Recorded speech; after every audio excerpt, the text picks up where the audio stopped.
നമുക്ക് അരവിന്ദിന്റെയും മക്കളുടെയും വരാൻ പോകുന്ന ആഴ്ചയിൽ നല്ലൊരു കഥ കേട്ടാലോ? അതിനു മുമ്പായി ആദ്യമായി കാണുന്നവരുണ്ടെങ്കിൽ ചാനൽ ഇഷ്ടപ്പെട്ട ഒന്ന് സബ്സ്ക്രൈബ് ചെയ്യാൻ മറക്കരുത്. വീഡിയോ ഇഷ്ടപ്പെടുവാണെങ്കിൽ ലൈക്ക് ചെയ്യാനും നിങ്ങളുടെ വിലയേറിയ അഭിപ്രായങ്ങൾ രേഖപ്പെടുത്താനും മറക്കരുത് കേട്ടോ. അങ്ങനെ നമ്മൾ കാണുന്ന ഒടുവില് അരവിന്ദന്റെ മരണത്തിന് ശേഷം ആഹാരം പോലും കഴിക്കാനായിട്ട് ശാരദയൊന്നും കൂട്ടാക്കുന്നുണ്ടായിരുന്നില്ല. ഒടുവില് വിനീതാണ് എല്ലാരും നിർബന്ധിക്കുന്നത്. ആഹാരം കഴിക്കാതിരുന്നത് എങ്ങനെയാ ശരിയാന്നേ, ഞാൻ പോയി വാങ്ങിച്ചോണ്ട് വരാന്നൊക്കെ പറഞ്ഞു കഴിഞ്ഞപ്പോ കാവേരി പറഞ്ഞു, വേണ്ട വിനീതേട്ടാ, ഇവിടെ ഉണ്ടാക്കിക്കോളാന്ന് പറയണ. അങ്ങനെ ഗംഗയും കാവേരിയും കൂടെ പോയി ദോശയൊക്കെ ഉണ്ടാക്കുകയാണ്. പക്ഷേങ്കിൽ അങ്ങനെയൊക്കെ തയ്യാറാക്കിയെങ്കിലും ആർക്കും കഴിക്കാൻ പറ്റുന്നുണ്ടായിരുന്നില്ല. പിന്നീട് കാവേരിക്ക് തോന്നി ഇതിങ്ങനെ പോയിട്ട് കാര്യമില്ല, അച്ഛൻ മരിച്ചുപോയി, ഇനി ബാക്കിയുള്ളവർക്കും ജീവിക്കണ്ടേ.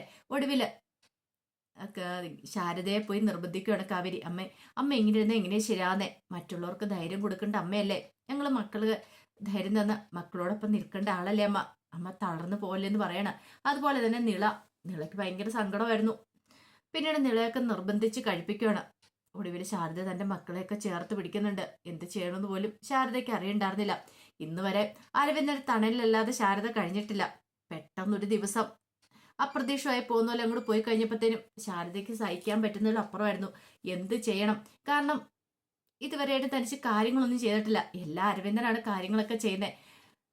പണം കൊണ്ടുപോയി ജയപാലം കൊടുക്കും, അത് വെച്ച് വീട്ടുകാര്യങ്ങളൊക്കെ നോക്കുന്നല്ലാതെ അതിനപ്പുറത്തേക്കൊന്നും ശാരദയ്ക്ക് അറിയത്തുണ്ടായിരുന്നില്ല ഒരു കാര്യങ്ങളെക്കുറിച്ചും. ഈ സമയത്ത് വിനീതിന് നല്ല ടെൻഷൻ ഉണ്ടായിരുന്നു.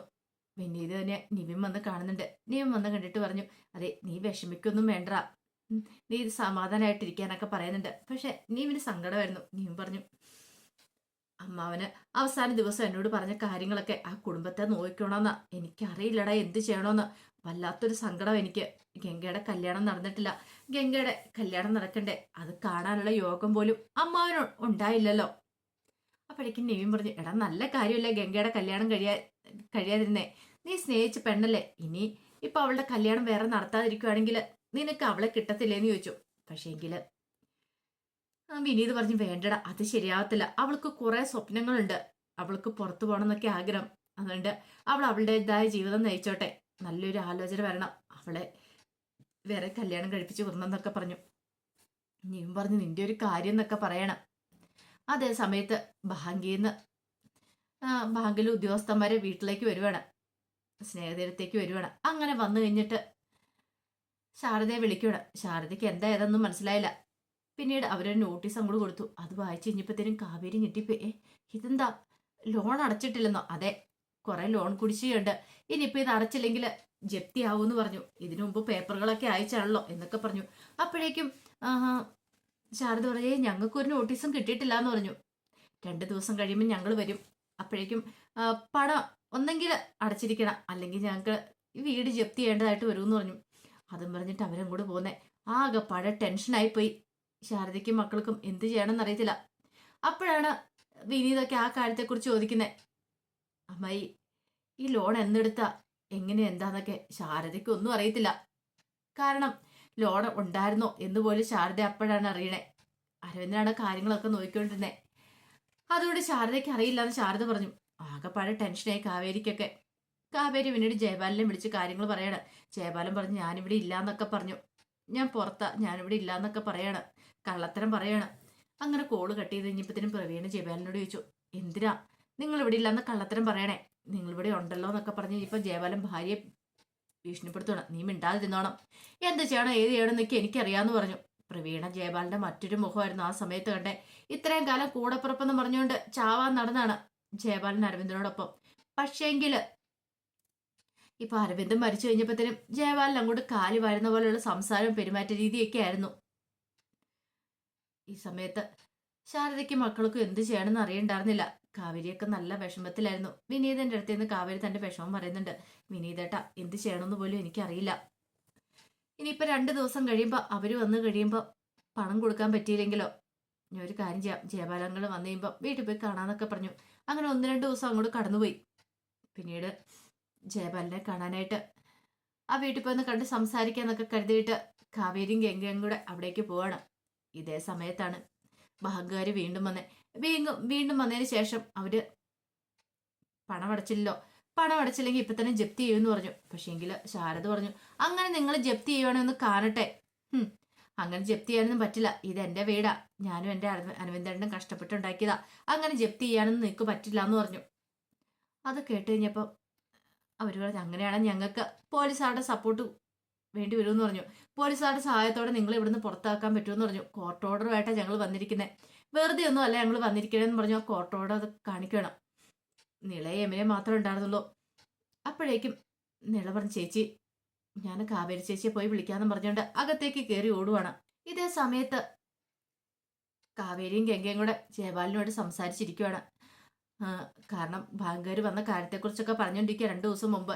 അപ്പൊ വന്ന കാര്യമൊന്നും അവർക്കറിയില്ല. അങ്ങനെ സംസാരിച്ചിരിക്കുന്ന സമയത്താണ് ഗംഗയുടെ ഫോണിലേക്ക് കോള് വരുന്ന നിള വിളിക്കുന്നത്. ചേച്ചി ബാങ്കുകാർ ഇവിടെ വന്നിട്ടുണ്ട്, പ്രശ്നമോ, അവരിവിടുന്ന് ഇറക്കി വിടുമെന്നൊക്കെ പറയണമെന്ന് പറഞ്ഞു. ശരി ശരി നീ കോള് കട്ട് ചെയ്തോ, പെട്ടെന്ന് വരാമെന്ന് പറഞ്ഞു ഞങ്ങള്. പിന്നീട് കാവേരിയോട് പറഞ്ഞു കാവേരി നീ വാ നമുക്ക് പോവാന്ന് പറയണം. കാവേരിയും പിടിച്ചോണ്ട് പെട്ടെന്ന് തന്നെ പോവാണ്. ബാങ്കുകാരും അവിടെ വന്നിട്ടുണ്ടെന്നുള്ള കാര്യം ജയപാലൻ അറിയുകയും ചെയ്തു. ഇതേ സമയത്ത് ശാരദയ്ക്കാണെങ്കിൽ ഭയങ്കര ടെൻഷനായിരുന്നു. ശാരദ എന്ത് വന്നാലും താൻ ഇവിടെ നിന്ന് ഇറങ്ങുന്നില്ല എന്നുള്ള രീതിയിലായിരുന്നു. ഇത്തിരി കഴിഞ്ഞപ്പോഴത്തേനും പോലീസുകാർ വരുവാണ്. അപ്പോഴേക്കും കാവേരിയും ഗംഗയൊക്കെ അങ്ങോട്ട് വന്നു, വിനീതും വന്നു. പോലീസുകാരുടെ ശാരദ പറഞ്ഞു ഞാനിവിടെ നിന്ന് ഇറങ്ങില്ല, എൻ്റെ അരവിന്ദനെ കഷ്ടപ്പെട്ട് ബുദ്ധിമുട്ടുണ്ടാക്കിയ വീടാ. ആ സമയത്ത് ഒരു വനിതാ പോലീസുകാർ പറഞ്ഞു അതെ അത് പറഞ്ഞിട്ട് കാര്യമില്ല, കാരണം നിങ്ങൾ പൈസ അടയ്ക്കാത്തതുകൊണ്ടാ ഈ വീട് ജപ്തി ചെയ്യാനായിട്ട് പോകുന്നത്, നിങ്ങൾ ഇറങ്ങി കൊടുക്കണമെന്ന് പറഞ്ഞു. ശാരദ ഇറങ്ങാൻ കൂട്ടാക്കിയില്ല. അപ്പോഴേക്കും കാവേരി പറഞ്ഞു എങ്ങനെ ഇറങ്ങണം, ഞങ്ങൾക്ക് ഇതിനെക്കുറിച്ച് യാതൊന്നും അറിയത്തുണ്ടായിരുന്നില്ല. ഞങ്ങളുടെ അച്ഛനുണ്ടായിരുന്ന സമയത്ത് ഈ ലോണിനെ കുറിച്ച് ഞങ്ങൾ അറിഞ്ഞിട്ട് പോലുമില്ല. പക്ഷെ ഇപ്പൊ പെട്ടെന്നൊരു ദിവസം ലോണൊക്കെ ഉണ്ടെന്ന് പറഞ്ഞിട്ടുണ്ടെങ്കിൽ ഞങ്ങൾ എന്താ ചെയ്യണമെന്ന് ചോദിച്ചു. അത് കേട്ടിഞ്ഞപ്പോൾ അവർ പറഞ്ഞു അതിനെക്കുറിച്ചൊന്നും ഞങ്ങൾക്ക് അറിയില്ല, കുറെ കുടിശ്ശികയായിരുന്നു, ഈ കാര്യങ്ങൾ അറിയിക്കുകയും ചെയ്താണല്ലോ എന്നൊക്കെ പറഞ്ഞു. അതേ സമയത്ത് ശാരദയാണ് ഇറങ്ങില്ലെന്നുള്ള ഒരേ നിർബന്ധത്തിലായിരുന്നു. ഒടുവില് ബല പിടിച്ച് അവർ ഇറക്കി വിടാൻ തുടങ്ങുമ്പോഴത്തേന് ശാരദ അകത്തേക്ക് കയറിപ്പോയി. അവിടെ ഒരു പാത്രത്തിൽ കുറെ മണ്ണെണ്ണ ഇരിപ്പുണ്ടായിരുന്നു. ജാറിനകത്ത് മണ്ണെണ്ണ എടുത്തോളം തലവഴി ഒഴിക്കുകയാണ്. ഇവിടെ ഞങ്ങളെ ഇറക്കി വിടാന്ന് നിങ്ങൾക്ക് വിചാരിക്കേണ്ട, അങ്ങനെ ഇറങ്ങി പോകേണ്ട വന്നിട്ടുണ്ടെങ്കിൽ ഈ മണ്ണെണ്ണ ഒഴിച്ച് തീ കൊളുത്തി ഞാനിവിടെ തന്നെ തീരും, എൻ്റെ അരവിന്ദേട്ടൻ കിടന്നിടത്തേക്ക് എന്നെയും കൊണ്ട് ഇട്ടാൽ മതി എന്നൊക്കെ പറയണം. അങ്ങനെ തലവഴി മണ്ണെണ്ണ ഒഴിച്ച് തീ കൊളുത്താൻ തയ്യാറായിട്ട് നിന്നു. ഒരു നിമിഷം പോലീസുകാരൊക്കെ എന്ത് ചെയ്യണമെന്ന് അറിയത്തില്ല, ഞെട്ടിത്തെരിച്ച് നിൽക്കുകയാണ്. അപ്പോഴേക്കും ഭയങ്കര സങ്കടവും ദേഷ്യമായി കാവേരിക്ക്. കാവേരി എന്നിട്ട് പറഞ്ഞു എൻ്റെ അമ്മയ്ക്ക് എന്തെങ്കിലും സംഭവിച്ചിട്ടുണ്ടല്ലോ, നിങ്ങളൊന്നിനെ ഞാൻ വെറുതെ വിടത്തില്ല എന്ന് പറഞ്ഞു. അപ്പോഴേക്കും ഒരു പോലീസുകാർ കാവേരിയുടെ കയ്യെ കയറി പിടിച്ചു. നീ എന്താടി പറഞ്ഞേ, നിനക്ക് അത്രയ്ക്ക് അഹങ്കാരോ എന്ന് പറഞ്ഞ് തല്ലാനായിട്ട് വരുവാണ്. പെട്ടെന്ന് കാവേരി ആ കയ്യിലേക്ക് അങ്ങോട്ട് കയറി പിടിച്ചു. ഇത് തൊട്ടുപോലെ തന്നെ. അറിയാലോ സഹിക്കുന്നതിനും ക്ഷമിക്കുന്നതിനും ഒരു പരിധിയുണ്ട്. ഞാനും എൻ്റെ അമ്മയൊന്നും ഒരു തെറ്റും ചെയ്തിട്ടില്ല. ഞങ്ങൾ ഈ ലോണിനെ കുറിച്ച് കേട്ടിട്ട് പോലും ഇല്ല. ഇവരെന്തൊക്കെയോ കള്ളത്തരം പറഞ്ഞ് ഇതേ വീട് സ്ഥലവും സ്വന്തമാക്കാൻ വന്നിരിക്കുന്ന, ഇതങ്ങനെ വിട്ടു തരത്തൊന്നും ഇല്ലാന്ന് പറഞ്ഞു.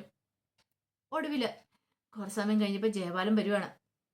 ജയപാലം വന്നിട്ട് ബാങ്കുകാരോട് സംസാരിക്കുന്നുണ്ട്. ബാങ്കുകാർ കാര്യം പറയണം. പിന്നീട് ജയപാലം വന്നിട്ട് ശാരദയോട് പറഞ്ഞു ശാരദ ഇത് മരണോന്നത്തിന് ഒരു പരിഹാരമല്ല, ആത്മഹത്യ. ശാരദയ്ക്ക് എന്തെങ്കിലും സംഭവിച്ചാൽ മക്കൾക്ക് പിന്നെ ആരുണ്ട്? ഇതേ വേണ്ടാത്ത ചിന്തകളൊന്നും മനസ്സ് വേണ്ട. ഇനിയിപ്പോൾ ഇവരോട് തർക്കിച്ചിട്ടൊന്നും കാര്യമില്ല, പണം അടയ്ക്കാത്തതുകൊണ്ട് വീട് വിട്ട് ഇറങ്ങേണ്ട വരുമെന്നൊക്കെ പറഞ്ഞു. ജയപാലം ഭയങ്കരമായിട്ട് അഭിനയിക്കുവാണ്. അത് കേട്ട് കഴിഞ്ഞപ്പോൾ ശാരദയ്ക്ക് പിന്നെ എന്ത് ചെയ്യണമെന്ന് അറിയില്ല. അങ്ങനെയല്ല കാവേരിയും ഗംഗയും എല്ലാവരും കൂടി ശാരദ ഒരു വിധത്തിൽ അങ്ങനെ അതെന്ന് പിന്തിരിപ്പിക്കുകയാണ്. പിന്നീട് ബാങ്കുകാർ വീട് ജപ്തി ചെയ്ത് സീൽ ചെയ്ത് വെക്കുക. അവർക്ക് എടുക്കാനുള്ള കുറച്ച് സാധനങ്ങൾ മാത്രം എടുത്തു. ജയപാലൻ അങ്ങോട്ടേക്ക് പോവുകയും ചെയ്തു. ഈ സമയത്ത് എവിടെ പോകണം എന്ത് ചെയ്യണമെന്ന് അറിയത്തില്ലാത്തൊരവസ്ഥയിലായിരുന്നു ശാരദയും മക്കളും. വിനീത് പറഞ്ഞു പേടിക്കൊന്നും വേണ്ട അമ്മായി, നിങ്ങളുടെ ഉത്തരവാദിത്തം എൻ്റെ ചുമലിൽ ഏൽപ്പിച്ചിട്ട് അമ്മാവൻ പോയിരിക്കുന്നത്, വീട്ടിലേക്ക് പോരെ, അവിടെ നമുക്ക് കഴിയാമെന്ന് പറഞ്ഞു. പിന്നീട് അവരെയും കൊണ്ട് അങ്ങോട്ട് വീട്ടിലേക്ക് ചെല്ലുവാണ്. അപ്പോഴേക്ക് സുജാത ചോദിച്ചു എന്താടാ ഇതെന്നൊക്കെ ചോദിച്ചു. അത് പിന്നെ ഈ വീട് ജപ്തി ചെയ്തമ്മേ അതുകൊണ്ടാന്ന് പറഞ്ഞു. ശാരദ പറഞ്ഞു വേറെ ഞങ്ങൾക്ക് പോകാനായിട്ട് ഇടവില്ലെന്നൊക്കെ പറയാണ്. സുജാതയ്ക്ക് വീണ് കിട്ടിയൊരു അവസരമല്ലേ, സുജാത വിട്ടുകൊടുക്കുവോ? സുജാത പറഞ്ഞു എനിക്കറിയായിരുന്നു ഇതൊക്കെ ഉണ്ടാവുള്ളെന്ന്. കഴിഞ്ഞ ദിവസം നിന്റെയൊക്കെ അഹങ്കാരം എന്തായിരുന്നു? അരവിന്ദന്റെ കുറച്ച് പൈസ ഉണ്ടായിരുന്ന സമയത്തെ ഒരു പുച്ഛഭാവമായിരുന്നല്ലോ ഞങ്ങളോട്, ഞങ്ങളെ കുടിലാന്നൊക്കെ പറഞ്ഞിട്ട് ഇപ്പൊ എങ്ങനെയുണ്ട്?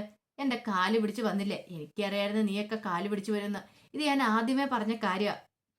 പക്ഷേങ്കില് നിനക്കൊക്കെ പൈസ ഉണ്ടായിരുന്ന സമയത്ത് വേറൊരുത്തനുണ്ടായിരുന്നല്ലോ ജയപാലൻ, അവരെ മതിയായിരുന്നല്ലോ, എന്നിട്ട് ഇപ്പൊ എന്തിനാ ഇങ്ങോട്ടേക്ക് വന്നേ എന്നൊക്കെ പറഞ്ഞ് കുറ്റപ്പെടുത്തുവാണ്. പിന്നെ ഇത് പറഞ്ഞ് അമ്മയൊന്നും മിണ്ടാതിരിക്കുന്നുണ്ടോന്ന് ചോദിക്കുന്നുണ്ട്. പക്ഷെ ശാരദയൊന്നും കൂട്ടാക്കുന്നുണ്ടായിരുന്നില്ല. ഒടുവില് ശാരദയല്ല സുജാതയൊന്നും കൂട്ടാക്കുന്നുണ്ടായിരുന്നില്ല. സുജാതയ്ക്ക് നല്ല ദേഷ്യമായിരുന്നു. വായി വന്നെല്ലാം വിളിച്ചു പറഞ്ഞു. ഒടുവില് ശാരദ എന്ത് ചെയ്യണമെന്ന് അറിയില്ല നിൽക്കുന്ന സമയത്ത് കാവേരി പറഞ്ഞു വേണ്ടമ്മേ നമുക്കിവിടെ നിൽക്കേണ്ട നമുക്ക് പോവാന്ന് പറഞ്ഞുകൊണ്ട് ശാരദയുടെ കൈയും പിടിച്ചുകൊണ്ട് ഇറങ്ങണം. രാധമ്മയൊക്കെ ഉണ്ട് ആ കൂടെ തന്നെ. അങ്ങനെ പുറത്തേക്ക് ഇറങ്ങുന്ന സമയത്ത് നിള ചോദിച്ചു ഇനി നമ്മൾ എങ്ങോട്ട് പോകുന്നു ചോദിച്ചു. എനിക്കറിയില്ല എങ്ങോട്ട് പോകണമെന്ന് അറിയത്തില്ലാത്തൊരവസ്ഥയായിപ്പോയോ അവർക്ക്. പിന്നീട് ഗംഗയാണ് പറയുന്നത് ഒരു കാര്യം ചെയ്യാം നമുക്ക് ജയപാലനങ്ങളുടെ വീട്ടിലേക്ക് പോകാന്ന്. അങ്ങനെ അവർ അവിടേക്ക് ചെല്ലുന്നുണ്ട്. പക്ഷെ ജയപാലനും കൈയൊഴിയുവാണ്. ജയപാലന്റെ മേലെ കാവേരിക്ക് സംശയങ്ങളൊക്കെ തോന്നി തുടങ്ങി. കാരണം ജയപാലന്റെ പെരുമാറ്റത്തിൽ അച്ഛൻ മരിച്ചോട് കൂടിയിട്ട് ജയപാലൻ ഞങ്ങൾ നല്ല മാറ്റമാണെന്ന് തിരിച്ചറിയുകയും ചെയ്യണം. അങ്ങനെ അതിന്റെ വിശേഷങ്ങളൊക്കെ നമ്മൾ കാണാൻ പോകുന്നത്. ഒടുവിൽ എന്താണെങ്കിലും ഒരിടത്തും രക്ഷയില്ലാതെ വന്നു കഴിഞ്ഞപ്പോൾ സുജാതയുടെ വീട്ടിലേക്ക് വീണ്ടും അവർ വരുന്നുണ്ട്. വേറെ എവിടെ പോയി കിടക്കാനായിട്ടാ, ഒരു നിവൃത്തിയില്ലല്ലോ. അപ്പൊ അതിന്റെ വിശേഷങ്ങൾക്കായി നമുക്ക് എല്ലാവർക്കും കാത്തിരിക്കാം. എന്താണെങ്കിലും കാവേരി വെറുതെ ഇരിക്കില്ല. കാവേരിയും ഗംഗയൊക്കെ സത്യങ്ങൾ കണ്ടെത്തുന്നത് തന്നെ ജയപാലിന്റെ കള്ളത്തരങ്ങളൊക്കെ പുറത്തു കൊണ്ടുവരും. തങ്ങളുടെ സ്വത്തുക്കളെല്ലാം തട്ടിയെടുത്ത് ജയപാലൻ അങ്കളാന്നുള്ള കാര്യങ്ങളൊക്കെ അറിയാനും പോകുന്നുണ്ട്. അങ്ങനെ വന്നിട്ടുണ്ടെങ്കിൽ കാവേരി അവരെ വെറുതെ വിടത്തില്ല, ഉറപ്പായിട്ട് എതിരുകൾ തന്നെ ചെയ്യും. അപ്പൊ അതിന്റെ വിശേഷങ്ങൾക്കായി നമുക്ക് എല്ലാവർക്കും കാത്തിരിക്കാട്ടോ. ഒരിക്കൽ കൂടി എല്ലാവർക്കും ശുഭദിനം നേർന്നുകൊണ്ട് നിർത്തുന്നു.